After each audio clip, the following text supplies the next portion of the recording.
안녕하세요. 미국 주시러 온 태아기 미주은입니다. Thanks God it's Friday. 즐거운 금요일이 또 찾아왔습니다. 사실 아직까지는 팬데믹 이전과는 느낌이 사뭇 다른 주말이기는 하지만요. 그래도 일단 내 자신에게 할애할 수 있는 시간이 조금이라도 더 생긴다는데 그 의미가 있지 않나 싶습니다. 사실 팬데믹은요, 우리에게서 많은 것을 빼앗아 갔죠. 하지만 한 가지 선물해 준 것도 있었습니다. 바로 우리가 우리 자신과 많은 대화를 나눌 수 있는 시간과 여유를 제공해 준 건데요. 특히 워낙 열심히 살아가는 민족인 한국 사람들에게는요, 가만히 이렇게 혼자 앉아서 내 자신과 대화를 나눌 수 있는 시간을 만들기가 생각보다 쉽지가 않은 것 같습니다. 그래서 팬데믹 기간에는 그래도 적어도 이것이 가능했었다 생각을 하고 있고요. 뒤돌아서 생각해보면 제가 미주은이라는 유튜브 채널을 개설할 수 있었던 것도 결국 운영하고 있던 호텔이 6개월이나 영업을 중지하면서요, 나 자신과 많은 시간을 보내고 대화를 나눌 수 있었기 때문에 가능했던 것이 아닌가 생각을 하고 있습니다. 그런 의미에서 아직까지는 완전히 자유로울 수 없는 이번 주말에도요, 미주은 패밀리 분들은 여러분들 자신과 많은 대화를 나누실 수 있는 의미 있는 시간 만들어 가시기 바랍니다. 2021년 6월 4일 금요일에 보내드리는 오늘의 미국 주식 뉴스 바로 시작합니다.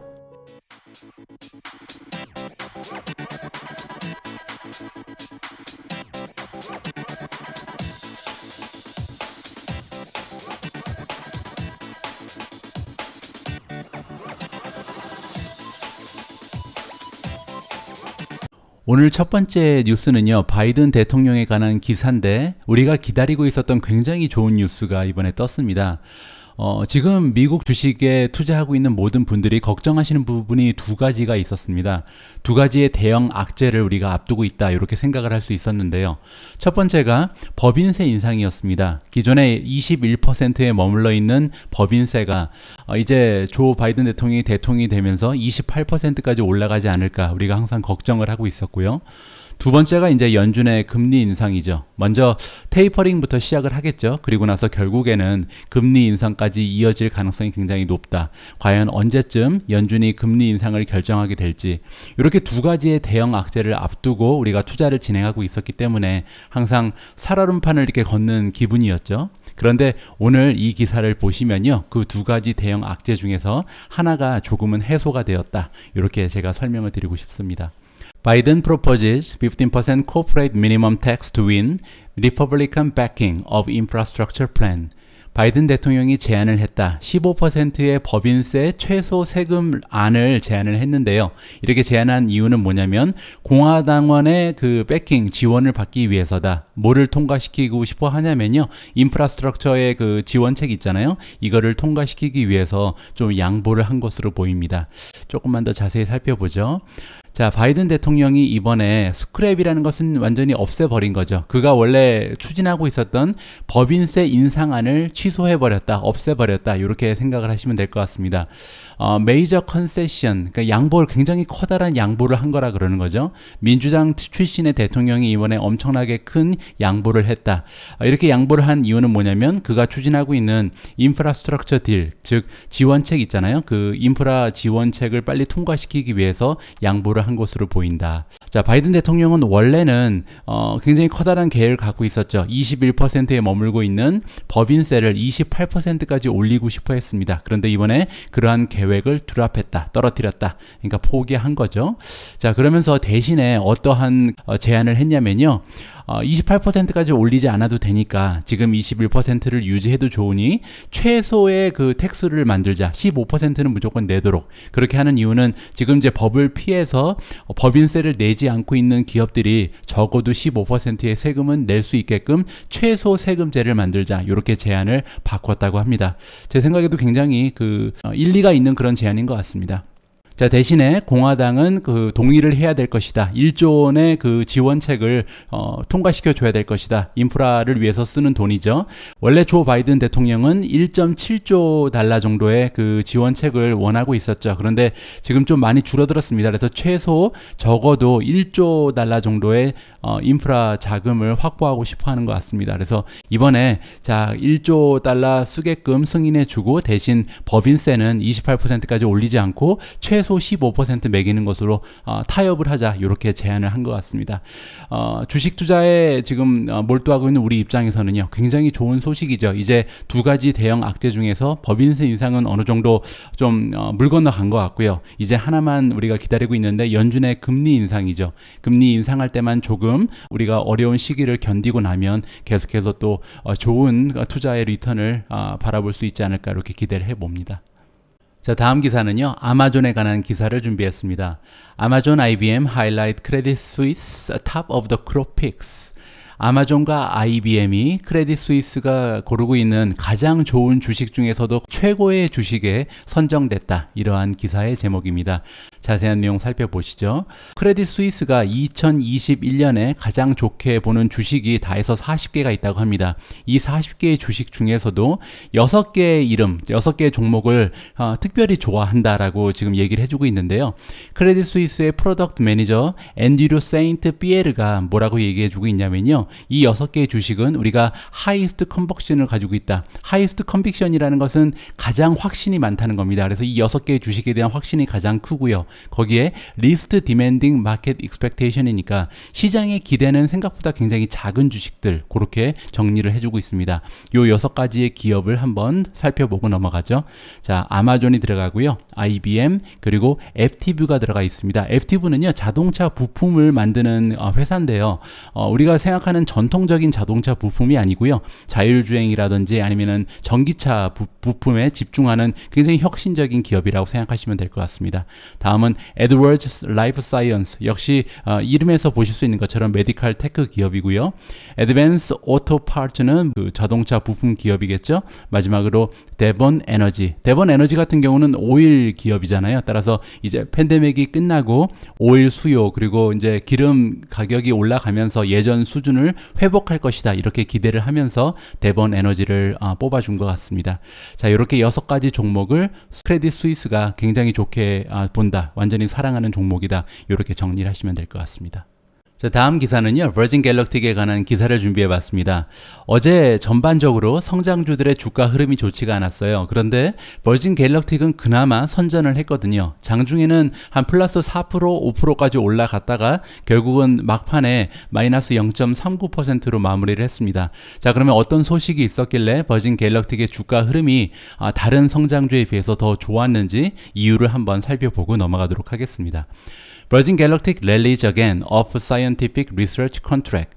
버진 갤럭틱이 또 올라가고 있다. 그 전날에도 7% 넘게 올라갔잖아요. 그런데 어제도 장 초반에는 굉장히 그 움직임이 좋았습니다. 그 이유는 뭐냐면 과학자들 리서치를 도와주는 컨트랙을 따냈기 때문이다 라고 설명을 해주고 있습니다. 자, 버진 갤럭틱이 이야기를 하기를요. 자, 리서치 팀을 도와서 뭐 실험을 한다든지 아니면 헬스케어 테크놀로지를 연구하는 그런 팀을 우주로 보내주는 그런 미션을 따냈다라고 얘기를 해주고 있습니다.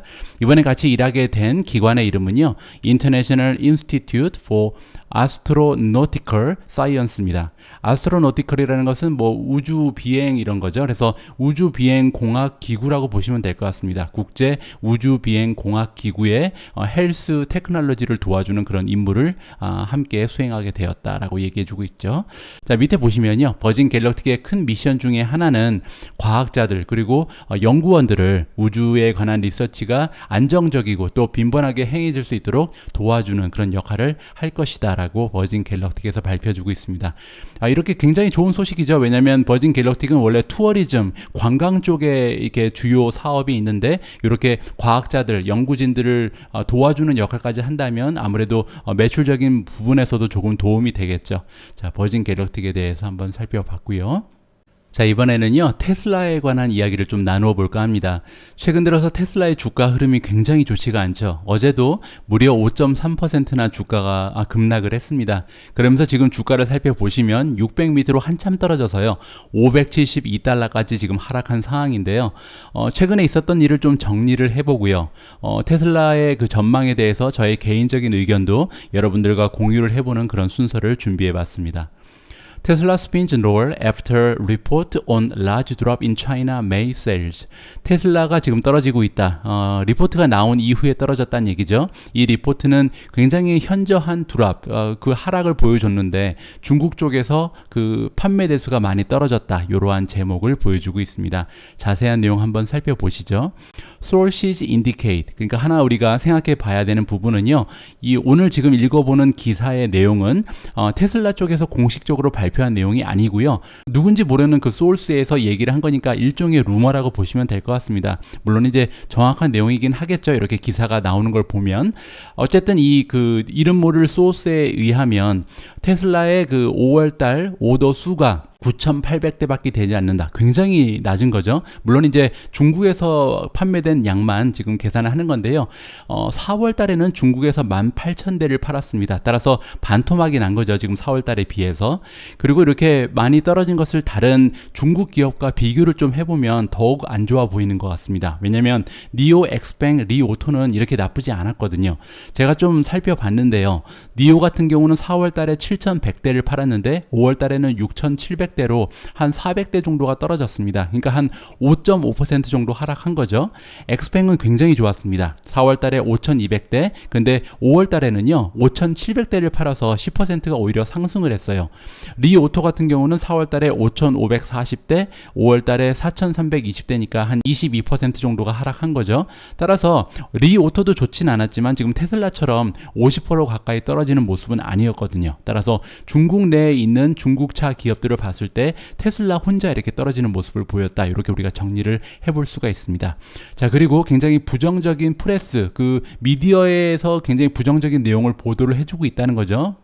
보시면요, 테슬라를 가지고 있던 중국 사람이 거의 질식해서 죽을 뻔했다라는 기사가 나온 것 같습니다. 그 사람은 지금 차 안에 약간 갇혀 있었나 봐요. 어떤 일이 있었는지 모르겠지만 차 안에 갇혀서 숨을 못 쉴 정도로 고생을 했다. 이러한 보도가 또 나갔던 것 같습니다. 자, 그리고 기사 막판에 한 가지 더 얘기해 주는 부분이 있는데요. 최근에 버즈가 지금 없어졌다. 그러니까 테슬라 그러면 사람들이 항상 얘기 많이 하고 관심을 많이 가지고 있던 기업이잖아요. 이러한 그 유행이 조금 지나가 버렸다. 왜냐면 최근에 그 레딧이라는 웹사이트에서 굉장히 그 선풍적인 인기를 끌고 있는 그런 주식들이 있잖아요. 우리가 밈 주식이라 그러는데 이런 밈 주식에 가려서 테슬라가 조금 인기가 하락하면서 이것도 한몫하고 있다. 이렇게 정리를 해주고 있습니다.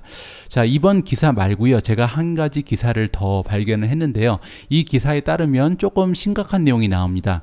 자, 전반적인 EV 마켓의 쉐어를 보자. 즉 시장 점유율을 보자는 겁니다. 시장 점유율을 보니까 테슬라의 마켓 쉐어가 지금 떨어지고 있다. 시장 점유율이 하락하고 있다는 거죠.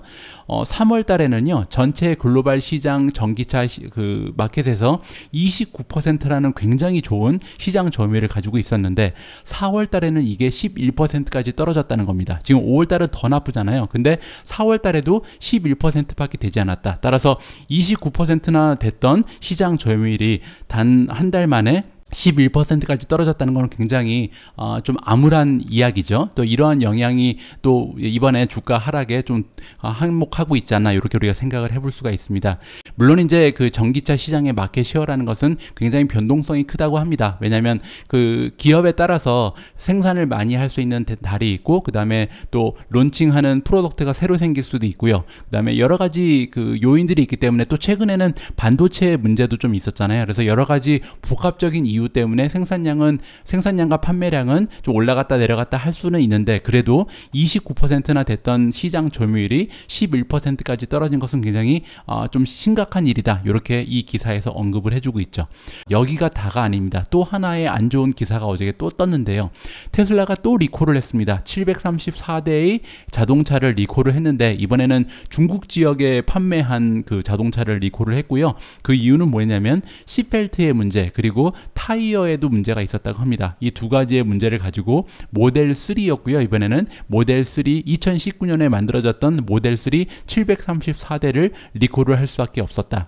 바로 며칠 전에 미국 쪽에서도 6,000대 가까이 리콜을 했잖아요. 그때는 제가 기사를 하나 읽어드렸었죠. 볼트가 좀 느슨해지면서 이 볼트를 조여주는 이러한 리콜이 있었는데, 이번에는 중국 쪽에서 리콜이 발생했다. 이렇게 매일매일 굉장히 안 좋은 뉴스가 또 쏟아지면서 사실 테슬라의 주가 흐름이 좋을 수가 없는 환경이 돼가고 있는 것 같습니다. 최근에 있었던 일을 좀 정리를 해보면요, 여러분들 기억하시겠지만 가장 처음에 있었던 악재는 비트코인이었죠. 한 2월 달에 테슬라가 15억 달러 정도를 비트코인에 투자했다. 그래서 발란시 상에 비트코인이 있다는 이야기가 전해졌죠. 그리고 테슬라 결제를 할 때 또 비트코인으로 가능하다, 막 이런 얘기가 나오면서 비트코인과 테슬라가 연결되는 느낌을 받으면서 좀 많은 투자자들이 떠나가는 이런 모습을 보였습니다. 나중에 물론 이제 가지고 있던 비트코인의 양을 좀 줄였고요. 그리고 테슬라 결제 수단으로는 비트코인을 받지 않겠다, 이렇게 발표를 하면서 어느 정도는 정리가 된 부분이긴 합니다만, 이때부터 좀 테슬라의 주가 흐름이 안 좋게 시작됐다, 이렇게 생각할 수가 있고요. 그 다음에 안 좋았던 내용은 뭐냐면, 독일의 베를린 공장 있잖아요. 이 공장을 원래는 올해 하반기 한 7월 달 정도에 오픈을 할 수 있다고 사람들이 기대를 하고 있었는데요. 이 공장 가동이 한 6개월 정도 연기가 됐습니다. 그래서 내년 1월이나 돼야 이 공장에서 자동차를 만들 수 있겠다, 이렇게 발표가 나면서 굉장히 실망한 그런 모습을 보였었죠. 그리고 세 번째는 반도체 품귀 현상입니다. 그래서 여러분들 아시는 것처럼 자동차 업계 전반적으로 반도체가 모자란 상황이 연출되면서 많은 투자자들이 이제 불안감을 갖게 됐던 거죠. 이렇게 부품이 좀 부족한 현상이 나오면서 테슬라 쪽에서는 또 가격까지 올릴 수밖에 없는 이런 상황이 다가왔었습니다. 그래서 가격이 올라가면서 판매량이 줄어든 부분도 있을 것 같고요. 마지막으로 방금 전에 우리가 살펴본 것처럼 리콜이 2개나 발생을 했죠. 미국 쪽에서 5,974대, 그리고 지금 중국에서 734대가 나오면서 전반적으로 굉장히 안 좋은 뉴스가 한꺼번에 쏟아져 나오는 그런 느낌을 가지고 있습니다. 자, 이번에는요, 테슬라의 투자 가치에 대해서 제가 개인적인 의견을 다시 한번 말씀드리고 싶은데요.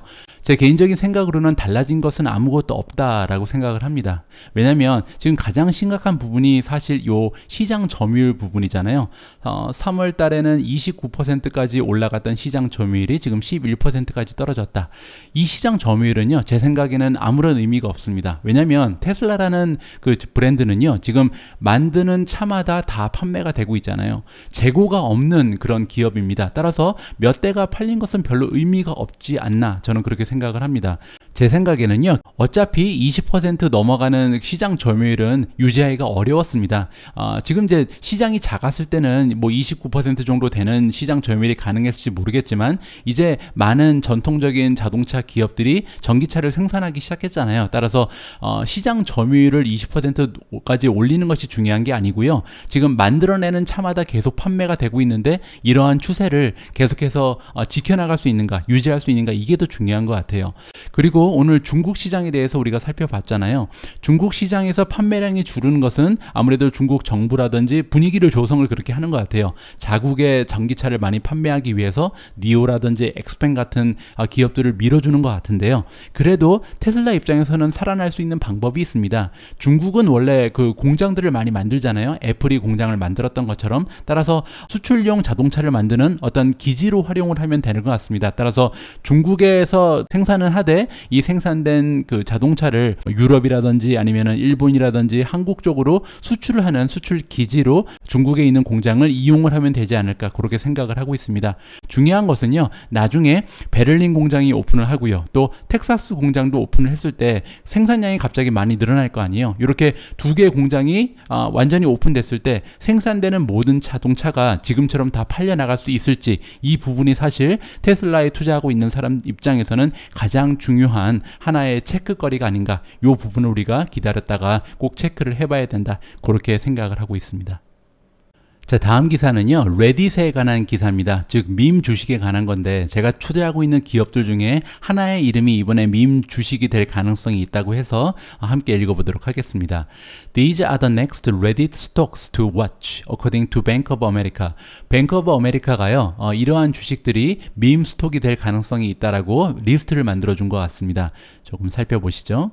자, 밈 스톡이 지금 거의 미쳐가고 있다, 이런 식으로 얘기를 해주고 있습니다. 뱅크 오브 아메리카가 얘기를 하기 하기를요, 새로운 주식이 보이기 시작한다. 그러니까 레딧이라는 그 웹사이트에서 전에는 그 좀 언급이 되지 않았던 주식들이 하나 둘씩 나타나고 있다라고 얘기를 해주고 있습니다.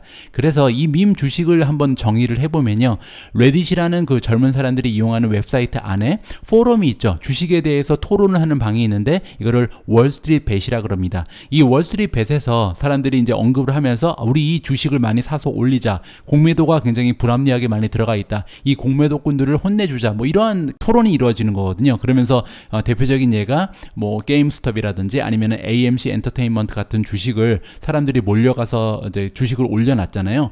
이러한 그 경향이 나타나고 있는데 다른 주식들도 같은 일이 발생할 가능성이 있다라고 몇 개의 이름을 적어주고 있습니다. 자, 뱅크 오브 아메리카가 저 아이덴티파잉이니까 이제 찾아낸 거죠. 포텐셜이 있는 주식들을 찾아냈다. 그러니까 월스트리트 벳에서 타겟으로 삼을 만한 주식들을 몇 개 찾아냈는데요. 찾아내는 방법은 뭐냐면 가장 많이 회자되는 주식의 이름들, 그리고 short interest, 공매도율이 굉장히 높은 주식들만 모아서 리스트를 만들었다고 합니다. 자, 그 리스트는 여기 나와 있고요. 자, 가장 중요한 부분은 여기죠. Number of Reddit mention. 그러니까 얼마나 자주 이 토론방에서 지금 주제로 활용되고 있는가, 얼마나 많은 사람들이 이 종목에 대해서 이야기를 하고 있는가가 가장 중요한 거잖아요. 지금 여러분들 뭐 짐작하시겠지만 AMC가 독보적입니다. 한 5,000번이 AMC라는 이름이 나온 것 같고요. 현재 공매도율은 21%로 굉장히 높은 편이죠. 두 번째로 가장 많이 언급이 된 주식은 게임스톱입니다. 2,676번이 언급이 됐고요. 역시 21%라는 높은 공매도율을 보이고 있습니다. 자, 세 번째가 버진 갤럭틱인데요. 버진 갤럭틱 같은 경우는 600번이 넘게 지금 대화거리가 되고 있고요. 그리고 공매도율이 24%나 됩니다. 네 번째가 비욘드 밋. 비욘드 밋이 굉장히 많이 올라갔죠. 지난주만 해도 한 12 정도를 하고 있었는데 지금 4위까지 올라갔습니다. 그러면서 25%의 공매도율을 유지하고 있다. 아직까지는 공매도율이 가장 높은 주식이라고 할 수가 있죠. 그리고 제가 오늘 이 기사를 여러분들께 소개해드리는 이유는 뭐냐면요, 진로우가 등장을 했습니다. 진로우라는 주식은 사실 최근에 주가 흐름이 굉장히 안 좋았는데 지금 보시는 것처럼 공매도율도 굉장히 높고요. 한 13% 정도로 공매도율이 많이 올라가 있는 상황이기 때문에 주식이 좀 힘을 못 쓰고 있다, 이렇게 우리가 이해를 해볼 수가 있겠죠. 저는 개인적으로 진로우라는 그 종목을 굉장히 좋게 보거든요. 그러니까 이제 투자를 하고 있겠죠. 그런데 안타깝게도 이 진로우라는 기업에 공매도가 많이 들어가면서 이번에 레딧의 타겟이 될 가능성이 있는 주식으로 선정이 됐습니다. 개인적인 바람이 있다면 진로우는 좀 건드리지 않았으면 하는 바람이 있고요. 괜히 그 레딧의 그 밈 주식으로 선정이 됐다가는 또 올라갔다가 혹 떨어질 수도 있잖아요. 따라서 투자를 지속적으로 유지하지 못할 가능성도 생기기 때문에 저는 개인적으로 제가 투자하고 있는 진로우라든지 버진 그리고 비욘드 밋은 좀 밈 주식으로 되지 않았으면 하는 바람이 있습니다. 여러분들도 투자하시는데 이 리스트는 한번 참고를 해보시는 게 좋을 것 같고요. 자, 어제는 미준 포트폴리오에 들어가 있는 종목 중에 두 기업에서 어닝 발표를 했습니다. 그래서 여러분들과 함께 어닝 결과를 체크해 보도록 하겠습니다. 첫 번째 기업은요, 차지포인트입니다. 차지포인트 같은 경우는 EPS, 어닝 퍼 쉐어는 미스라고 나와 있잖아요. 따라서 전망치보다 밑돌았다라고 생각하시면 될 것 같고요. 대신 매출은 초과 달성을 한 것으로 나와 있습니다. 자세한 숫자를 한번 보시죠. Q1 1분기의 갭 EPS는 마이너스 0.84다. 따라서 아직까지는 적자를 기록하고 있는 기업이죠. 그런데 이 마이너스 84센트는요, 시장의 전문가들이 예상하고 있던 수치보다도 74센트가 모자른다고 합니다. 따라서 EPS의 결과는 굉장히 안 좋았다라고 생각해 볼 수가 있죠. 대신에 매출은 좋았는데요. 40.51 밀리언이 나왔고 이 수치는 전년도에 비해서 23.6%가 성장한 수치고요. 전문가들이 예상했던 컨센서스에 비해서도 3.28 밀리언이 더 나왔다라고 나와 있습니다. 자, 레코드 넘버 오브 뉴 커스터머즈, 그러니까 새로운 고객 확보를 많이 한 것 같은데요. 최고 신기록을 기록했다고 합니다. 따라서 토탈 고객 넘버가 지금 5,000 고객사가 넘어갔다. 좋은 뉴스고요. 자, 그리고 캐시 밸런스가 굉장히 좋다고 합니다. 610 밀리언을 지금 가지고 있는데요. 따라서 앞으로 좀 이 돈을 이용해서 성장을 용이하게 할 수 있다. 연구 개발비에 이용한다든지 아니면 세일즈 앤 마케팅에 사용할 수도 있잖아요. 아니면 뭐 새로운 기업을 돈을 인수할 수도 있겠죠. 따라서 향후에 성장하는데 사용할 수 있는 캐시, 그 현금이 굉장히 많이 확보된 상황이다. 이 부분은 굉장히 긍정적인 신호고요. 자, 이번에는 가이던스를 보도록 하겠습니다. 먼저 2분기에 대한 가이던스를 보시면요, 46에서 51 밀리언 정도의 매출을 기대하고 있는데 컨센서스는 45니까요 마켓의 예상치보다 훨씬 더 좋은 수치를 예상하고 있는 거죠, 자체적으로. 그리고 2021년 1년의 레비뉴 매출의 전망치를 보니까 195에서 205 정도를 기록하고 있는데요, 컨센서스는 202라고 합니다. 따라서 컨센서스보다 떨어질 확률도 있고 올라갈 확률도 있다. 아직까지는 잘 모르겠죠. 하지만 중간치를 보면은 비슷하게 나올 것으로 우리가 예상을 해볼 수가 있습니다. 자, 지금 그 어닝의 결과만 보면 사실 차지 포인트가 어떠한 투자 가치를 가지고 있는지 우리가 알 수가 없는데요. 여러분들, 제가 이런 식으로 설명을 하면 될 것 같아요. 여러분들 기억하시겠지만 제가 예전에 차지 포인트에 대한 5년 예상 그 주가를 같이 계산한 적이 있습니다. 그때 시킹 알파에 가서 우리가 2025년이 되면 2026년 1월이죠. 이때 그 차지 포인트가 만들어낼 것으로 기대되는 레비뉴 전망치를 가지고 예상 주가를 함께 계산하고 막 이랬었잖아요. 이때 보시면요, 2022년 1월 달에 전망치가 202.92 밀리언이 나와 있습니다. 따라서 이 수치를 우리가 이번에 나와 있는 수치랑 비교를 해보는 거예요. 여기 보시면은 레비뉴가 195에서 205가 나올 거라고 예상을 하고 있잖아요. 그러면 그거랑 이걸 비교해 보면 이거랑 비슷하게 나오겠구나. 따라서 이 레비뉴 전망치가 계속해서 맞아 떨어진다면 결국 우리가 기대하고 있는 건 뭐냐면요, 향후 한 5년 정도가 지났을 때 2026년 1월 달이 됐을 때 차지 포인트의 매출이 1.6 빌리언까지 올라가 주지 않을까, 이렇게 기대를 하면서 투자를 하는 거죠. 지금 매출이 202 밀리언인데 1.6까지 올라간다면 8배가 성장을 하는 겁니다. 만약에 매출이 이렇게 8배가 성장을 하면요, 주가 역시도 8배가 올라갈 수도 있고요. 아니면은 만약에 프리미엄이 반으로 꺾이면 주가는 한 4배 정도가 올라갈 수가 있겠죠. 만약에 4배밖에 못 올라간다 해도 5년도 되지 않는 시간에 주가가 4배가 올라간다면 엄청나게 좋은 수익률이죠. 이러한 그 레비뉴 에스티메이트, 요거를 우리가 계속해서 모니터링을 하면서 과연 여기서 시장 전문가들이 내놓은 전망치를 이 기업이 달성해내고 있는지 요거를 계속 모니터링 하는 것이 중요하다. 요 말씀을 드리고 싶고요. 자, 두 번째로 살펴볼 어닝 결과는요, 크라우드 스트라이크입니다. 크라우드 스트라이크 역시 제가 10년 내 10배 성장할 주식으로 여러분들께 소개해드린 종목이죠. 자, 크라우드 스트라이크가 지금 올라가고 있다라고 제목이 나와 있는데요. 자, 레비뉴 같은 경우는 작년 비해서 70%나 성장을 했다고 합니다. 그래서 레비뉴가 302.84 밀리언이 나왔고요. 어저스티드 EPS, 어닝 퍼 쉐어 같은 경우는 10센트 플러스가 났네요. 그리고 이 수치는요, 전망치에 비해서 한 4센트 정도가 더 나왔다고 합니다. 따라서 매출과 EPS 모두 좋은 모습을 보여줬다, 이렇게 정리가 가능하죠. 자, 서브스크립션이라는 것은 구독입니다. 구독에서 발생하는 매출이 73%나 성장을 해서요, 281.2 밀리언을 기록했습니다. 굉장히 좋죠. 전체 매출이 302였는데 302 중에 282 밀리언이 구독 매출이다. 따라서 구독 매출은 반복 매출이잖아요. 굉장히 좋은 모습을 보여주고 있는 기업이 크라우드 스트라이크이다, 이렇게 생각을 해볼 수가 있습니다. 자, 오퍼레이팅 캐시는 147.5고요. 프리 캐시 플로우는 117.3 밀리언이다. 한 분기에 이 정도의 그 캐시를 만들어낼 수 있다는 건 굉장히 좋은 모습이라고 우리가 생각을 해볼 수가 있습니다. 자, 그리고 중요한 게 하나 더 나오는데요. 지금 이번에 애드했다, 더했다는 거죠. 144 밀리언을 더했다. 여기서 새로운 ARR을 더했다고 나와 있는데 ARR이 뭔지 여러분들 기억하시는지 모르겠습니다. Annual Recurring Revenue의 약자입니다. 구독 모델은요, 이렇게 1년치 구독료를 한꺼번에 내는데 그거를 우리가 회계상으로는 한 달치씩 이렇게 끊어서 우리가 기록을 하잖아요. 그러니까 1년 기준으로 체결된 계약의 전체 매출의 총액을 우리가 ARR이라고 부릅니다. 반복 매출로 이미 확보된 미래의 매출이라고 우리가 생각을 해볼 수가 있겠죠. 단지 회계상에는 월별로 나누어서 매출을 기록하기 때문에 이 ARR은 1년치다, 이렇게 우리가 생각을 해볼 수가 있습니다. 따라서 새롭게 추가된 그 반복 매출이 144 밀리언 정도가 된다. 굉장히 좋은 수치죠. 따라서 74% 정도 지금 작년에 비해서 올라가고 있고요. 전체 ARR의 규모, 그러니까 아직까지 그러니까 회계상의 그 매출로 잡지 않은 미래의 매출이 1.19 빌리언이 잡혀 있다. 좋은 현상이라고 보시면 될 것 같습니다.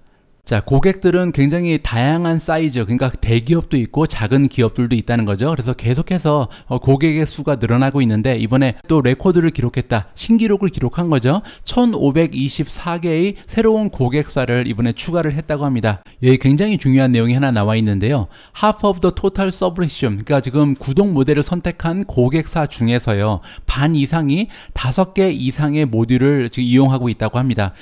크라우드 스트라이크 같은 경우는 패키지로 판매를 하지 않고요. 한 개씩 다른 서비스의 모듈을 별도로 판매를 하고 있거든요. 물론 이제 뭐 할인 같은 걸 해주긴 하겠죠. 그런데 중요한 부분은 뭐냐면 이렇게 한두 개씩 서비스를 이용하는 고객보다 반 이상의 고객사가 지금 최소한 5개 이상의 모듈을 선택했다. 다양한 크로스셀링이 일어나고 있다. 교체 판매라고 하는 거죠. 이렇게 교체 판매가 많이 나면서 새로운 고객 수도 늘어나고 그리고 기존 고객들이 사용하는 그 서비스의 숫자도 늘어나면서 매출이 좋은 성장을 보여주고 있다. 이렇게 우리가 정리를 해볼 수가 있습니다.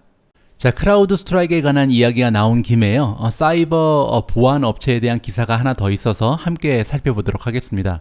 Fortinet and Zscaler among the list of Wedbush's favorite cybersecurity stocks. Fortinet 그리고 Zscaler 이렇게 두 가지 기업이 리스트 안에 들어가 있다. 그리고 이 리스트는 뭐냐면 웨드부시라는 그 투자 기관이죠. 투자 기관이 가장 좋게 생각하는 사이버 보안 종목에 들어가 있다라고 이야기를 해주고 있습니다. 자, 웨드부시가 이야기를 하기를요. 클라우드 사이버 시큐리티의 그 지출 비용이 엄청나게 많이 앞으로 늘어날 것이다라고 이야기를 해주고 있습니다.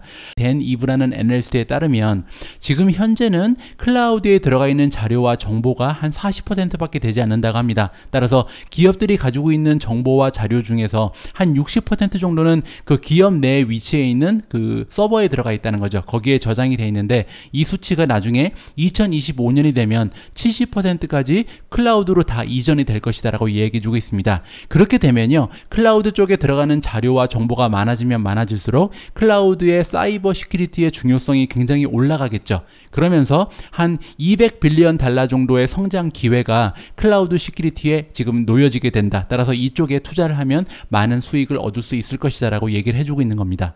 자, 그러면서 좋게 생각하는 주식들을 열거해 주고 있는데요. 바로니즈 시스템, Zscaler, 텔로스, 세일포인트 테크놀로지즈, 테나블 홀딩스, 팔로 알토, 그리고 포티넷 이렇게 이런 이름들이 앞으로 우리가 관심을 가지고 지켜볼 만한 보안 업체들이다. 사이버 보안 업체들이다. 이렇게 얘기를 해주고 있습니다. 자, 그리고 밑에 나와 있는 부분이 뭐냐면요. 최근 들어서 사이버 테러가 굉장히 기승을 부리고 있죠. 지난달 한 7일 정도에 그 미국 최대 송유관을 운영하고 있는 콜로니얼 파이프라인이라는 회사가 있습니다. 그런데 이 콜로니얼 파이프라인이 공격을 받았죠. 다크사이드라는 해커의 공격을 받아서요. 결국 그 돈을 좀 주고 협상을 했습니다. 500만 달러 정도를 내고 해결을 한 것으로 알려지고 있는데요. 그리고 바로 지난주에는 JBS라는 굉장히 커다란 세계 최대의 육류 공급업체가 있습니다. 이 육류 공급업체가 공격을 받았습니다. 뭐 러시아의 그 테러 단체에 의해서 공격을 받은 것으로 나와 있는데요. 이렇게 사이버 테러가 기승을 하면 할수록 이러한 기업들의 가치는 더 올라갈 수밖에 없다. 이렇게 생각을 해볼 수가 있죠. 우리가 앞에서 살펴본 크라우드 스트라이크 그리고 지금 공부하고 있는 Zscaler 중에 어떤 종목이 더 투자 가치가 높을지는 사실 저도 확신이 없는데요. 그럼에도 불구하고 우리가 만약에 이 두 기업이 제공하고 있는 서비스에 대해서 좀 이해를 하고요. 그 차이점에 대해서 잘 알고 있다면 향후에 투자를 진행하는 데 있어서 조금은 도움을 받을 수 있지 않을까 이렇게 생각을 해봤습니다. 그래서 Zscaler와 크라우드 스트라이크 서비스가 어떻게 차이점이 있는지 한번 살펴볼 텐데요. 먼저 Zscaler 같은 경우는요. 지로 트러스트라는 서비스를 제공한다고 합니다. 예전에 사이버 보안을 하는 방식은요. 우리가 인터넷을 사용할 때 외부 공격을 피하기 위해서 게이트웨이라는 것을 만들어 놓고 여기를 통해서만 인터넷 접속을 허락을 했다고 합니다. 그리고 여기에다가 이제 파이어월이라는 걸 설치를 했겠죠. 그런데 Zscaler는요. 클라우드 기반 시스템 내에 모든 보안 솔루션이 적용이 돼 있다고 합니다. 이미. 그리고 모든 우리가 인터넷을 사용할 때 Zscaler를 통해서만 접속이 가능하게끔 만드는 거예요. 따라서 단 한 한 번의 실수도 허락하지 않는다. 그래서 아무도 믿지 않는다. 지로 트러스트 이렇게 얘기를 하는 것 같고요. 자, 크라우드 스트라이크는 약간 방식이 다른데요. EDR이라는 솔루션을 제공한다고 합니다. EDR은 Endpoint Detection and Response의 약자입니다.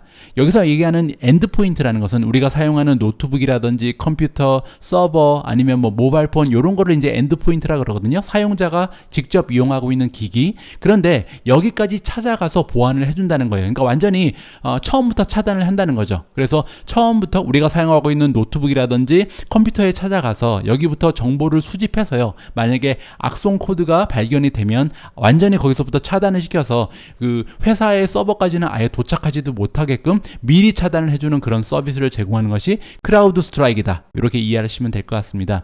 제가 들어보니까요. 크라우드 스트라이크의 방식을 이용하는 업체는 많이 없다고 합니다. 따라서 굉장히 독특한 방식을 이용하는 것이 크라우드 스트라이크의 서비스다라고 이해를 하시면 좋을 것 같습니다.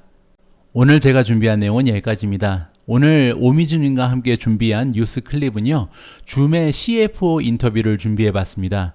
줌이라는 기업은요, 제가 요즘에 완전히 꽂혀있는 기업 중에 하나인데요. 이 영상 보시면서 제가 왜 이렇게 줌이라는 기업을 높게 평가하는지 여러분들께서도 조금은 이해가 되셨으면 합니다. 자, 내일하고 모레는 주말이죠. 주말에는 오미주 읽어주는 남자 방송은 없고요. 조금은 특별한 내용을 가지고 여러분들께 인사드릴 예정입니다.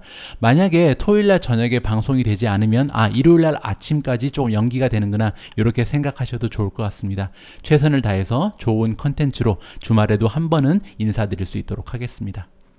우리 모두가 미국 주식으로 은퇴하는 그날까지 다 함께 화이팅입니다. 행복한 하루 되세요. 감사합니다.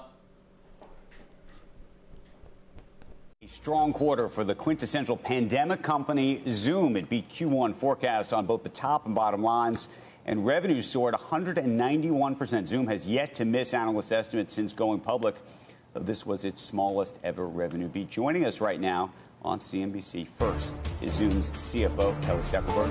Kelly's also a member of CNBC's Global CFO Council. You know, I just called you the sort of classic pandemic company. I don't know if you like that description, Kelly. Well, good morning. We're thrilled to have become a household name and to support businesses and communities and individuals alike during the pandemic. But we certainly have aspirations to be more. We are evolving into a platform company, which is going to become the central collaboration hub for everything that you do every day. And we're excited about the prospects, especially as we start to see communities and companies reopen and start to move around the world safely again. We'll be there to support them. So what does that look like, though? What does the reopening look like for Zoom? Because I have to imagine people will use it less. Schools are not going to be using it as much, I imagine, in the fall. What does that do to the business?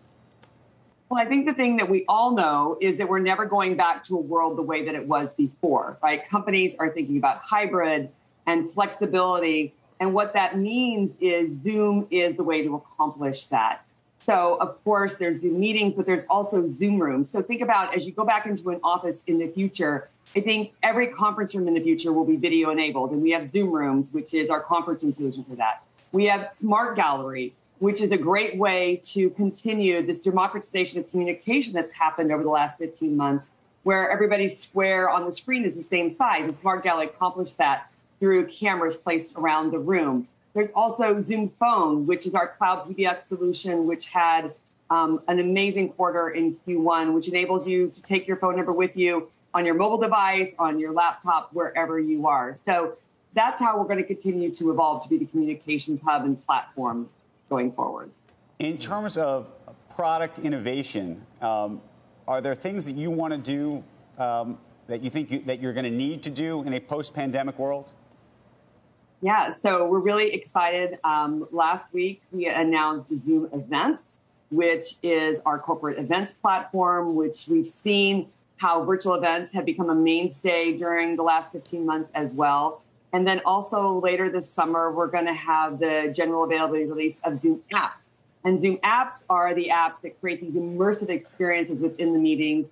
And we've partnered with third-party developers like ServiceNow, Asana, Dropbox, even WW and Ariana Huffington's company Thrive to create these really immersive experiences And so those are the types of innovations that you're going to continue to see from us. And how much of that's going to come from work that you're going to do on your own versus, as we talked about, trying to build almost an app economy on top of your service?